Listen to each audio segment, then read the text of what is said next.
प्रमाणशक है अरहम टीम।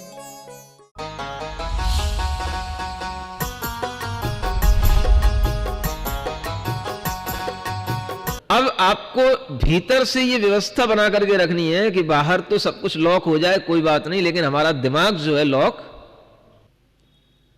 बाहर कितनी बंदिशें हैं उसके बावजूद हमने अपने लिए जो गणित लगाया था वो गणित तो हमारा फेल हो गया। आगे के 2 महीने में हम ये कर लेते, हम वो कर लेते, आगे हमारे साथ ऐसा हो जाता वैसा हो जाता, अब कुछ भी समझ में नहीं आ रहा है, तो गणित तो आपका फेल हो गया। लॉकडाउन हो गया, आप घरों में पड़े हो, तो अब आपके लिए जो परिस्थितियां सामने बन रही हैं वो गणित के अनुसार, आपके गणित के अनुसार तो नहीं बन रही हैं, वो किसी दूसरे गणित के अनुसार चल रही हैं। क्या समझ आ रहा है? तो हमें अब अपने दिमाग को उस गणित के अनुसार चलाने के लिए तैयार रखना पड़ेगा जो गणित हमारे सामने आ रहा है। हम अपने गणित के अनुसार चल रहे हैं, विज्ञान का गणित अलग चल रहा है, प्रकृति का गणित अलग चल रहा है, जो हमारे कर्म हैं वो हमारे गणित के हिसाब से अपने अलग फल दे रहे हैं और हमें पता नहीं है कि हमें क्या क्या फल मिलने वाला है। क्या समझ आ रहा है? गणित ही तो है, फिट हो जाए तो आनंद आ जाए। टिग्नोमेट्री पढ़ी होती सब लोगों ने। क्या समझ आ रहा है? साइन थीटा कॉस थीटा के क्वेश्चन सबने सॉल्व किए होते हैं। अगर वो सॉल्व हो जाए तो अच्छा लगता है, और सॉल्व ना हो तो सिर दर्द हो जाता है। समझ आ रहा है? कोई भी मैथमेटिक्स, किसी भी तरीके का कोई भी गणित हो, चाहे वो जोड़ना हो, घटाना हो, किसी भी कैलकुलेशन के लिए निकालना हो, अगर वह सॉल्व हो जाता है तब तो हमें अच्छा लगता है, और अगर वो सॉल्व नहीं होता है तो वही मीन्स हमारे लिए प्रॉब्लम हो जाती है। तो उसमें भी हमारे कर्मों का फल ही मुख्य होता है। अगर हम अपने आप को सुखी बनाना चाहते हैं तो हम जैसा कर्म मिल रहा है उस कर्म के अनुसार उसके फल में समता भाव रखेंगे तो हमारे लिए वह कुछ प्रॉब्लम सॉल्व हो सकती है। और जितना हम ममता भाव बढ़ाएंगे हमारे लिए प्रॉब्लम उतनी बढ़ती चली जाएगी। ममता जानते हो? समता जानते हो? ममता माने किसी का नाम नहीं ले रहा हूं। ममता क्या? मम माने होता है मेरा, मेरेपन का भाव।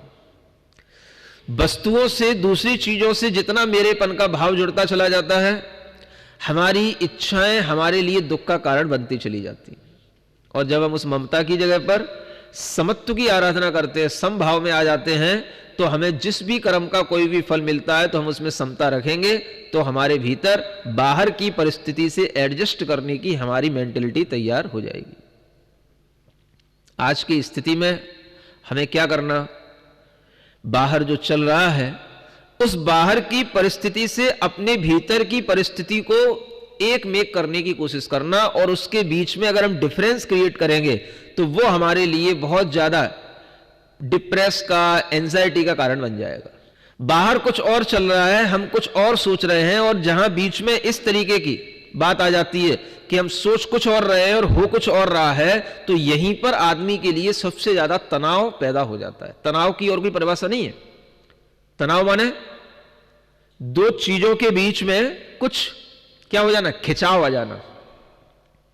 तनाव का मतलब क्या होता है? खिंचाव। नहीं समझ आ रहा है? और खिंचाव कब आता है? कि जब सामने वाली चीज कुछ और रूप से सामने आ रही हो और हम उस पर कुछ और रूप से अटैक कर रहे हो, तो दोनों के बीच में क्या होगा? एक उसका प्रेशर इस पर, उसका प्रेशर उस पर, तो इसके कारण से जो खिंचाव आता है उसका नाम है तनाव। और अगर ऐसा हो कि जो सामने आ रहा है वही हम यहां से उसी के अकॉर्डिंग उसके ऊपर भेज रहे हैं और दोनों चीजें बिल्कुल एक साथ मिल रही हैं, तो वहां पर कोई तनाव नहीं होगा, वहां कोई खिंचाव नहीं होगा।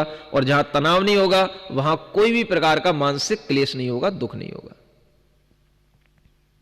क्या समझ आ रहा है? तनाव की और क्या परिभाषा समझाई जाए आपको? सब लोग कहते हैं टेंशन हो रहा है, स्ट्रेस हो रही है। स्ट्रेस भी इसी का नाम है। कोई चीज हमको किसी रूप में सामने आ रही है और हम उससे बच रहे हैं तो खिंचाव हो रहा है, हम उसके ऊपर अलग तरीके से अपोज कर रहे हैं तो खिंचाव हो रहा है। अगर इस तरीके की हमारी एक्टिविटी रहेगी तो हम कभी भी टेंशन फ्री हो ही नहीं सकते हैं। और जब टेंशन हमारे सामने आ जाता है और हम उसी टेंशन के अनुसार अपने आप को एडजस्ट नहीं कर पाते हैं, तो फिर वही चीज हमारे लिए बाद में एक फ्रस्ट्रेशन दे देती है, एंजाइटी का कारण बन जाती है। क्या करना पड़ेगा? So simple, a thought of equanimity, समता का विचार, समत्व का भाव। सम का मतलब ही होता है balance your mind, balance your thought according to the circumstances. जैसी परिस्थितियां बन रही हैं उसी के ही अकॉर्डिंग अपने थॉट को उसके साथ जोड़ने की कोशिश करो। हमारे साथ जो हो रहा है हम उसको उसी रूप में एक्सेप्ट कर लें। क्यों कर लें? जो हमें मिलेगा वो हमारे ही कर्म का फल होगा, ये सोच करके। अगर हम इस तरीके से अपने आप को एडजस्ट कर लिए तब तो हमारे लिए वह चीज समभाव के साथ में विपरीत भी होगी तो हमारे लिए अनुकूल हो जाएगी, सुख दे जाएगी। और अगर हम अपनी इच्छा कुछ रखें और सामने वाले की इच्छा कुछ और हो रही है और दोनों का गणित बैठ नहीं रहा है, तो बस वही जो है टेंशन का कारण हो जाएगा। बहुत सिंपल है, जो है सो है, जो हो सो हो, हमको क्या, हमको क्या, हमको क्या, बस इतना सा आपको ध्यान में रखना है। क्या समझ आ रहा है? जो है सो है, जो हो सो हो। अब जो चीज हमारे लिए हम भविष्य की कुछ और सोच रहे हैं, भविष्य कुछ और तरीके से काम कर रहा है, परिस्थितियां देश की क्या बन रही हैं, प्रकृति हमारे लिए किस तरीके का वातावरण निर्मित कर रही है, ये सब चीजें अलग हैं और हम अपना गणित अपने घर का अलग लगाए बैठे हैं। समझ आ रहा है? तो कहीं ना कहीं हमें इस भाव में आना पड़ेगा, कहीं ना कहीं हमें अपने माइंड को इस तरीके से फ्री रखना पड़ेगा और एडजस्ट करने के लिए उसे फ्री छोड़ देना पड़ेगा कि अगर हमारे सामने हमारी इच्छा के अनुकूल नहीं भी होगा तो भी हम उसको फेस करने के लिए अपने आप में हम तैयार हैं। I am ready to face the situation, वो सिचुएशन कैसी भी हो।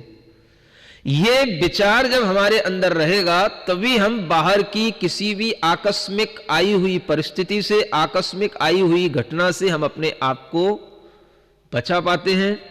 हमें भीतर से तैयारी रखनी पड़ती है। जैसे कोई भी व्यक्ति ड्राइविंग करता है, गाड़ी चलाता है, अगर अचानक से उसके सामने किसी भी प्रकार का कोई भी एक्सीडेंट होने की घटना होती है, कोई भी एक्सीडेंट होने का उसके लिए चांस आता है, तो वह अपनी तैयारी के साथ चलता है, नहीं चलता। हम ड्राइविंग कर रहे हैं तो भी तैयारी रहती है हमारी, किस घटना के साथ में हमें क्या करना है। समझ आ रहा है?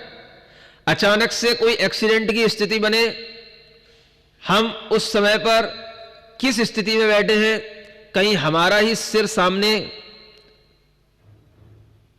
ठुक ना जाए और हम जो है उस घटना के साथ में हमारी मृत्यु ना हो जाए। तो हर व्यक्ति क्या करता है? बेल्ट लगा के चलता है। और उसी के साथ में अगर मान लो कहीं कुछ उसको जस्ट कुछ ऐसी घटना दिखाई देती है कि अब इसमें मेरा बचना मुश्किल है, तो सबसे पहले वो अपना बगल का जो दरवाजा होता है ड्राइविंग करने वाले के लिए, वो बिल्कुल उसके हाथ में रहता है, जस्ट झटका दिया, जस्ट उसके लिए जो है ब्रेक लगाया और उसके लिए कूदना हुआ। ये सिखाया जाता है। हर आदमी तैयारी के साथ ही कुछ ना कुछ करता है।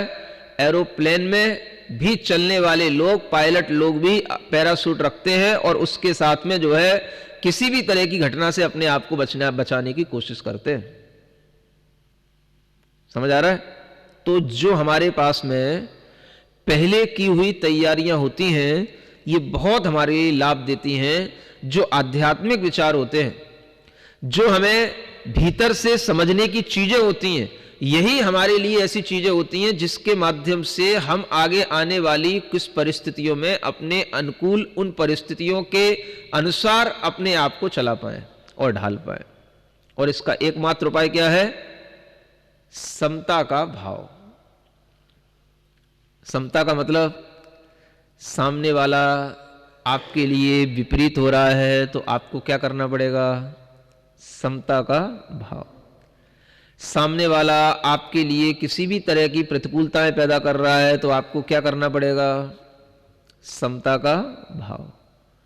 ये बात ठीक है, आप प्रतिक्रिया करना चाहते हो कर लो, लेकिन करने के बावजूद भी अगर उसका समाधान दिखाई नहीं दे रहा और उसकी प्रॉब्लम जो है सॉल्व नहीं हो रही है तो अल्टीमेटली आपको जो है इस इक्विनिमिटी के भाव में आना ही पड़ेगा। बैलेंस योर माइंड इसी को बोलते हैं। समझ आ रहा है? और जहां जहां समता नहीं होती है वहां उस विषमता से ज्यादातर चीजें बिगड़ जाती हैं। समझ आ रहा है? चीजें कहां बिगड़ती हैं? माइंड बैलेंस नहीं रहा। अब जब माइंड बैलेंस नहीं होगा तो आदमी क्या करेगा? किसी को मारेगा, किसी को चिल्लाएगा, किसी के ऊपर टूट पड़ेगा। समझ आ रहा है? भीतर जो अनबैलेंस्ड थॉट के कारण से एक एंजाइटी क्रिएट होती है तो उसके कारण से फिर बाहर एक हिंसा का रूप सामने आ जाता है। अब आदमी घरों में रहते रहते परेशान होने लगा है, विदेशों में तो बहुत ज्यादा हो रहा है। समझ आ रहा है? ये तो भारत का आदमी है जो थोड़ा सा आध्यात्मिक भावना से जुड़ा रहता है? पूजा पाठ, योग, ध्यान, परमात्मा की थोड़ी सी श्रद्धा के साथ जुड़ा रहता है हर व्यक्ति, तो उसके कारण से वो अपने आप को बहुत कुछ मेंटेन कर लेता है। अब जहां पर कोई योग अध्यात्म नहीं है, जहां परमात्मा का कोई विश्वास नहीं है, वहां देखो क्या होने जा रहा है। 13 लाख लोगों ने अमेरिका के अंदर हथियार खरीद लिए। एक रात के अंदर 13 लाख हथियार बिक गए। समझ आ रहा है? क्या मानसिकता है ये? सिर्फ मानसिकता देखो, बाहर क्या हो रहा है ये अलग बात है। आदमी की मानसिकता देखो कि ये हिंसा की मानसिकता क्यों पैदा हो रही है। अगर हमारे लिए भय लग रहा है, डर लग रहा है, तो वह भय हमको जीतने का सही तरीका नहीं मालूम, तो हम क्या करेंगे? हिंसा पर उतारू हो जाएंगे। समझ आ रहा है? आदमी लॉकडाउन के कारण से परेशान हो चुका है, भय उसके अंदर समाता चला जा रहा है, परिस्थितियां कंट्रोल में हो नहीं रही हैं, दिमाग अगर बैलेंस्ड नहीं हो रहा है और दिमाग भी अपना अंडर कंट्रोल नहीं है, तो अब आदमी किस पर उतर आएगा? ये तमाम तरह के हथियार खरीदने का मकसद क्या कर लेगा आदमी इससे? अगर उसको भय लग रहा है तो क्या किसी वायरस को मारेगा उसको? हमें बताओ, बंदूकों से और पिस्टन से किसी वायरस को मारा जाएगा क्या? किसको मारा जाएगा? इसको खरीदने का उद्देश्य क्या है? किसको मारेगा? भय किससे लग रहा है? आदमी को यही नहीं मालूम कि भय किससे लग रहा है। अगर वायरस का भय है तो वायरस के ही मरने से भय दूर होगा। प्रकृति का भय है तो प्रकृति के ही विपरीत होने से या मिट जाने से ही वो भय दूर होगा। ना तुम प्रकृति पर अपनी बंदूकें चला सकते हो, ना तुम वायरस पर अपनी बंदूकें चला सकते हो। बंदूकें किस पे चलेंगी? सोचने की बात है। एक साथ आदमी के दिमाग में इतना भय अगर पैदा हुआ है तो उस भय का इलाज क्या है? हिंसा। अगर हिंसा भय को दूर करने का इलाज होता तो कभी भी आदमी को निर्भीक होने के लिए शस्त्र से रहित होने की जरूरत नहीं पड़ती। फिर तो हर आदमी शस्त्र रखे रहता और फिर जो है आदमी अपने आप को निर्भीक समझता, लेकिन ऐसा कभी हुआ नहीं है। भगवान महावीर स्वामी, भगवान आदिनाथ, कोई भी तीर्थंकर और उसके साथ साथ में भगवान राम हो, हनुमान हो, हिंसा के लिए, भय को दूर करने के लिए अस्त्र शस्त्र अपने पास में कभी रखे ही नहीं। और अगर उनके पास में अस्त्र शस्त्र थे तो किस लिए थे? दूसरों की रक्षा करने के लिए। क्या समझ आ रहा है? भगवान राम के पास में भी अगर धनुष बाण रहता था, हनुमान के पास भी गदा रहती थी, तो इसके लिए नहीं कि जो आए उसी को मार दो। क्या समझ आ रहा है? बिना वजह कहीं पर निशाना लगाते रहो, किसी हिरण को मार दो, किसी गाय को मार दो, किसी खरगोश को मार दो, छला तरह की कोई भी मन आ रहा है तो कहीं पर सूट सूट सूट सूट करते रहो, हैं? इसके लिए नहीं था। भगवान ऋषभदेव ने भी 80 कृषि 80 मसी ये जो व्यवस्थाएं बताई उनमें एक 80 की व्यवस्था बताई। 80 माने तलवार। तलवार रखो, लेकिन किसके लिए? दूसरों की रक्षा करने के लिए। अपने ऊपर भी अगर कोई विरोधी हिंसा करने आता है तो उसके भी बचाव करने के लिए हम उसका विरोध कर सकें, उसके बचाव के लिए, लेकिन बिना वजह किसी की हिंसा के लिए नहीं, भय से भयभीत होकर के किसी को मारने के लिए नहीं। आज आदमी का दिमाग जब भीतर से बैलेंस नहीं है, भीतर अपना कंट्रोल खो चुका है और उसके हाथ में अस्त्र शस्त्र आ जाएंगे तो वो किसका घात पहुंचाएगा, किसको मारेगा? या तो वो खुद अपने आप को मार लेगा या फिर अपने घर वालों को मारेगा, और किसको मारेगा? कैसी कैसी घटनाएं होती हैं। छोटी छोटी सी बातों पर घर में बंदूकें चल जाती हैं। समझ आ रहा है? यहां भी हो रहा है। छोटी छोटी सी बातों में घर में हथियार अगर हथियार रखे हैं आदमी के पास में तो वो तुरंत निकाल लेगा। पहले के लोग हथियारों को कब प्रयोग करना, इतना उनके पास में धैर्य रहता था जब कोई दूसरा अस्त्र काम में ना आए और जब कोई परिस्थिति अपने ऊपर हद से ज्यादा हावी हो जाए या उसके माध्यम से हमारा ही घात होना हमें संभावना दिखने लग जाए, तब आदमी अपने हथियार का उपयोग करता था। दूसरों की रक्षा करने के लिए, आत्मरक्षा करने के लिए हथियार हुआ करते थे। और इसका भी उपदेश दिया गया है कि आप अपने पास में हथियार रखो, लेकिन किसके लिए? बिना वजह दूसरों के ऊपर आक्रमण करने के लिए नहीं, थोड़ी सी गुस्सा आए और उसको मारने के लिए नहीं। अगर वह हथियार आपके लिए इस तरीके से आपके कंट्रोल में नहीं है तो उन हथियारों से, नियम से अपने ही घर परिवार के लोगों का नुकसान होगा। रक्षा तो दूर की बात है, हम दूसरों से अपनी रक्षा नहीं कर सकते, दूसरों की भी रक्षा नहीं कर सकते, अपना घात करें और अपने ही परिवार के लोगों का घात करें तो इससे बड़ी गंदी मानसिकता और कोई नहीं हो सकती। और ये हिंसा अगर आदमी के दिमाग में आज आने लगी है तो इसका एकमात्र कारण है कि उसे पता नहीं है कि हमें अपने आप को अभय के साथ में कैसे रखना चाहिए, और हम अहिंसात्मक तरीके से ही अभय को प्राप्त हो सकते हैं, हिंसात्मक तरीके से कभी भी अभय को प्राप्त नहीं हो सकते। निर्भीकता तभी आती है जब हम भीतर से अपने प्रति भी आश्वस्त हों और दूसरे के प्रति भी आश्वस्त हों। तो हर व्यक्ति को अहिंसा का भाव भी कहां से शुरू होता है? तो समता के भाव से शुरू होता है।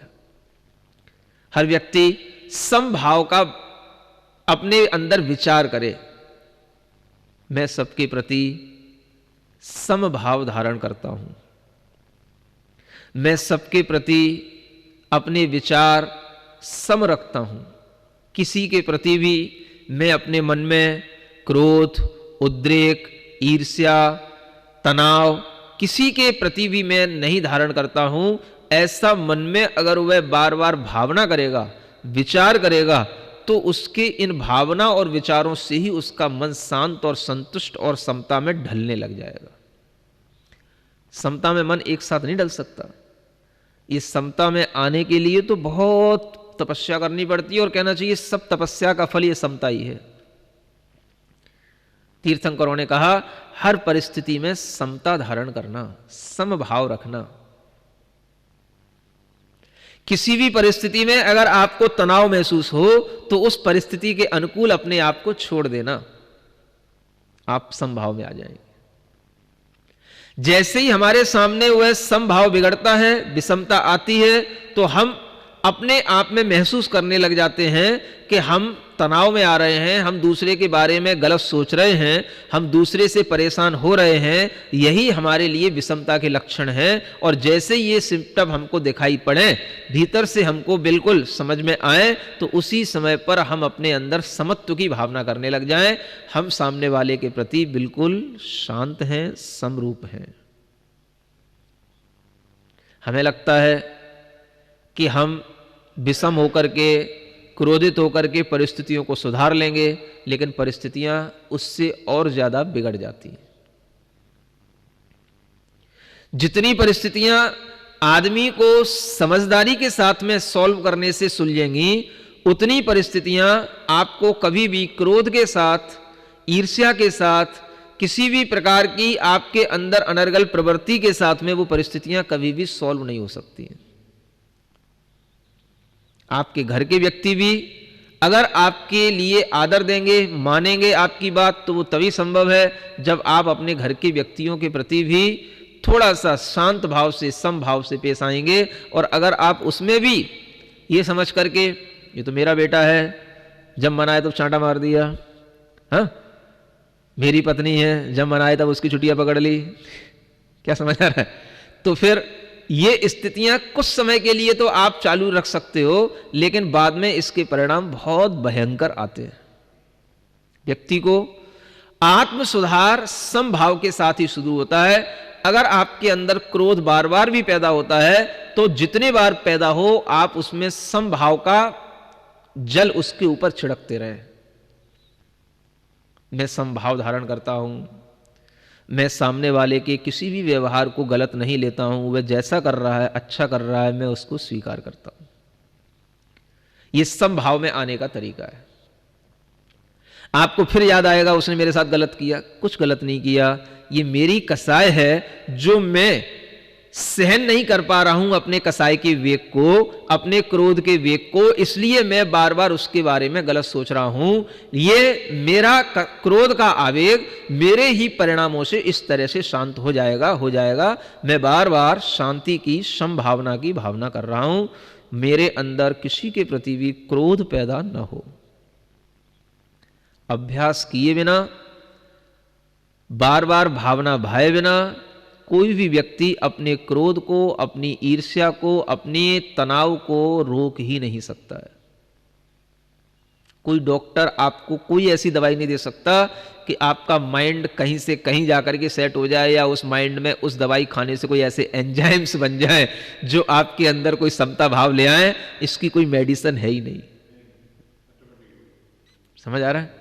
सिर्फ ज्ञान अगर अज्ञान के रूप में ढल रहा है, ज्ञान में क्रोध समा रहा है, तो उस ज्ञान में से क्रोध को निष्कासित करना और ज्ञान को ज्ञान के ही साथ चलाना, ज्ञान के ही माध्यम से उस क्रोध को दूर किया जा सकता है, और कोई तरीका नहीं है। भय को दूर करने का भी तरीका सिर्फ ज्ञान ही है। समता और ममता दोनों अपोजिट हैं। क्या समझ आ रहा है? जहां ममता आ गई वहां समता नहीं रह सकती, जहां समता आ गई वहां ममता नहीं रह सकती। आपको क्रोध पैदा होगा ममता के कारण से, समता के कारण से नहीं। ममता क्यों? मम माने मेरा, मेरेपन का भाव जहां होगा उसी से क्रोध पैदा होगा। बच्चा मेरा है, फिर वो ऐसा क्यों कर रहा है? पत्नी मेरी है, फिर वो ऐसा क्यों कर रही है? पति मेरा है, फिर वो मुझसे ऐसा व्यवहार क्यों कर रहा है? जहां ममता है उसके कारण से आपके अंदर ये क्रोध आ रहा है। आप थोड़ा सा ममता से अपने आप को हटाओ, जो जैसा कर रहा है करने दो, मेरा कुछ भी नहीं, मेरा कोई भी नहीं, मैं समभाव में हूं। जब आपके अंदर ये समभाव आएगा तो ममता भाव आपको पहले हटाना पड़ेगा। और जब ये ममता थोड़ी सी आप हटाओगे, मुझे क्या करना है, मैं किसके लिए क्या कर सकता हूं, सबका अपना अपना स्वभाव है, सबके अपने अपने विचार हैं, इस तरह से जब हम दूसरे से मम भाव हटाते हैं, मेरा कुछ नहीं है, जितना किसी भी वस्तु और किसी भी व्यक्ति के प्रति हम मेरापन का भाव ले आते हैं, हमारे लिए उतनी ही ज्यादा समता में कमी आ जाती है। तो समता में आने के लिए पहले आपको किससे हटना पड़ेगा? ममता से हटना पड़ेगा। हैं? दो बहनें हैं, एक का नाम है ममता और एक का नाम है, समझ में आ रहा है? हाँ, और दोनों साथ में रह नहीं सकती हैं। क्या समझ आ रहा है? हाँ, तो कभी ममता से काम लो तो कभी समता से काम लो। अगर तुम्हें ये दाव पेच दोनों खेलना आते रहेंगे तो दोनों बहनों को संभाल पाओगे। घर में रह करके भी अपने पति, अपनी पत्नी, अपने बच्चे, अपने भाई बहन में मम भाव भी बना रहेगा और समता का भी भाव रखोगे तो समभाव भी बना रहेगा। और अगर एक में ही आसक्त हो गए तो स्थितियां बिगड़ जाएंगी। समझ आ रहा है? तो ममता तो आपके पास में हमेशा से रही है, समता वाली बहन कभी आपके पास है नहीं। समझ आ रहा है? हाँ, ममता की बहन तो आप जन्म से खरीद के लाए हो वो तो आपके पास में जन्म से है, लेकिन समता वाली बहन आपके पास है नहीं, तो वह आपके पास में होनी चाहिए। समझ आ रहा है? तो अपने आप बैलेंस बनने लग जाएगा। और अगर आप एक ही में उलझे रहोगे तो अपना भीतर से नियंत्रण खो दोगे और उसी का परिणाम निकलेगा कि व्यक्ति जो बंदूकें केवल शौक के लिए पहले रखता है, उन्हीं बंदूकों को दूसरों के ऊपर चला देता है, क्योंकि वो अपना नियंत्रण खो देता है। तो ये ध्यान रखा जाए कि हमारे लिए आज की परिस्थिति में अपने आप को भीतर से निर्भीक बनाने के लिए, तनाव रहित बनाने के लिए हमें अपने आप के अंदर समत्व की आराधना करना है। बार बार हमें सीधे बैठें, गहरी लंबी श्वास लें, अपना पूरा ध्यान श्वास पर लेकर के आए, आंखें बंद रखें। जो श्वास हमारी नाभि के पास टिकती है, रुकती है, उससे हमारे दिमाग का तनाव दूर होकर नाभि के पास श्वास पहुंचने पर वह हमें जो ऊर्जा नकारात्मक है वो सकारात्मक के रूप में परिवर्तित हो जाती है। आप अपना श्वास को थोड़ी देर नाभि पर रोक के रखें। दिमाग में किसी भी तरीके की क्रोध आदि विकृति के भाव हों, उसको शांत करने के लिए गहरी लंबी श्वास लें। नाभि पर श्वास को जितना सहजता में रोक सकें रोके रखें। जब श्वास छोड़ना हो, कोशिश करें धीमे धीमे श्वास छोड़ें।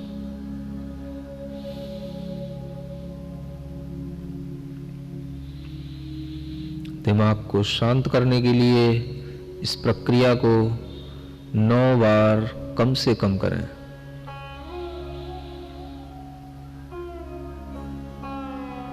गहरी लंबी श्वास, नाभि पर श्वास का रोकना, यथाशक्ति श्वास को रोके रखना, धीरे धीरे श्वास को नाक के छिद्रों से ही बाहर फेंकना। पूरे शरीर को समभाव में देखने की कोशिश करें। मेरे शरीर में वात, पित्त, कफ सभी सम हैं। शरीर के अंदर किसी भी प्रकार का कोई भी स्थान तनावग्रस्त नहीं है। अपने शरीर को तनाव रहित महसूस करें। जो श्वास हम लेते हैं वह श्वास शरीर के हर हिस्से में पहुंचकर उस तनावग्रस्त स्थान को शांत बनाती है। शरीर शांत है, निश्चल है, हिले नहीं। स्थिरता शरीर की जब बनती है तब चित्त स्थिर होने लग जाता है।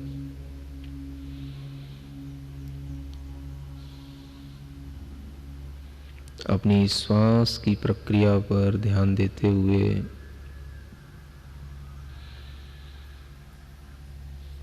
पूरे शरीर में फैले हुए चैतन्य प्राण में अपना मन लगाएं।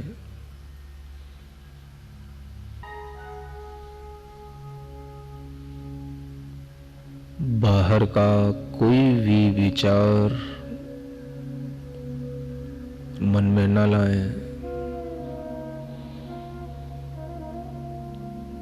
किसी भी व्यक्ति के बारे में न सोचें, किसी भी परिस्थिति के बारे में न सोचें। सिर्फ अपनी चैतन्य आत्मा में जो पूरे शरीर में फैला है, उसी प्रकाश में, उसी चैतन्य के प्रकाश में मन को लगाने की कोशिश करें, भावना करें।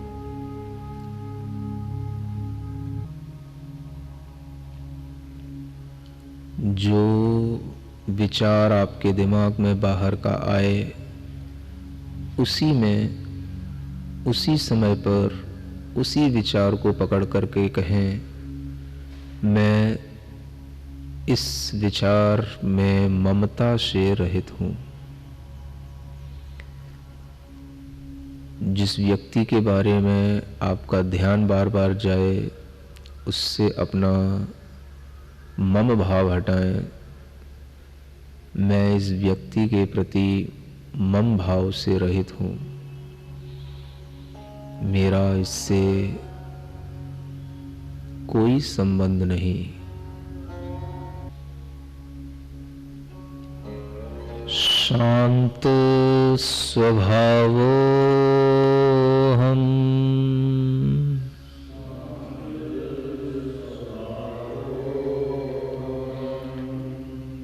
मेरा नेचर, मेरा स्वभाव शांत है, स्थिर है। मैं उसी स्वभाव की अनुभूति कर रहा हूं। शांत स्वभावो हम,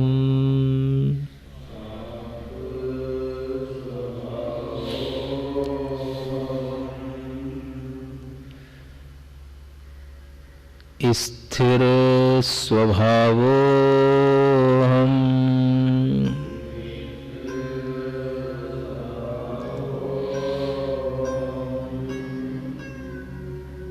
मेरा शांत स्वभाव स्थिर रहे। बहुत देर तक, बहुत समय तक यह शांत स्वभाव स्थिर रहे। स्थिर स्वभाव हम,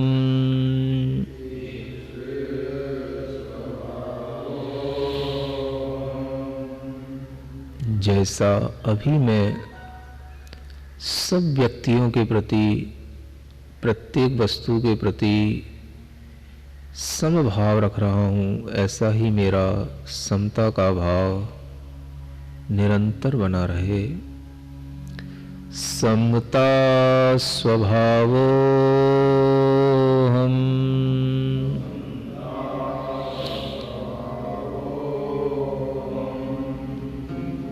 समता स्वभाव हम,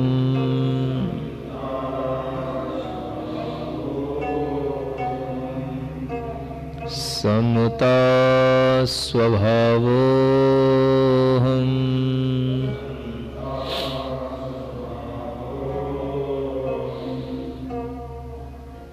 सो हम, सो हम, और हम, और हम,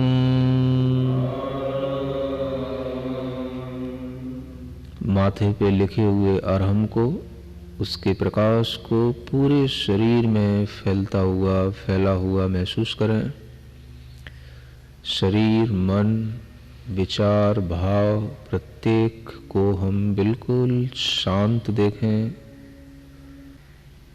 हाथ जोड़कर प्रार्थना करें, कुछ हो या ना हो, कुछ हो या ना हो, मेरा मन दुर्बल ना हो, मेरा मन दुर्बल ना।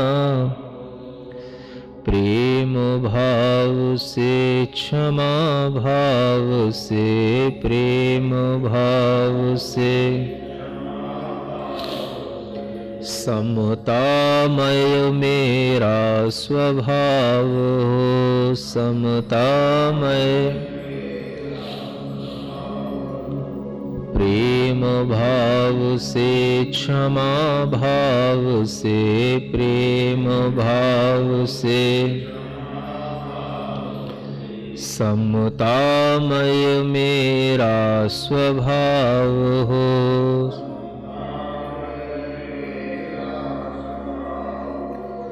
गोड़ी जनों के दर्शन से, गुणीजनों के दर्शन से मन मंगल मंगल हो, मन मंगल। कुछ हो या ना हो, कुछ हो या ना हो, मेरे मन में घृणा न हो, मेरे मन में। कुछ हो या ना हो, मेरा मन दुर्बल ना हो, मेरा मन दुर्बल ना हो। अपनी दोनों हथेलियां घिसकर आंखों पर रखें। पूरे शरीर को स्पर्श करें इस शांति मंत्र के साथ। ओम अरहं परम शांति, ओम अरहं परम शांति, ओम अरहं परम शांति।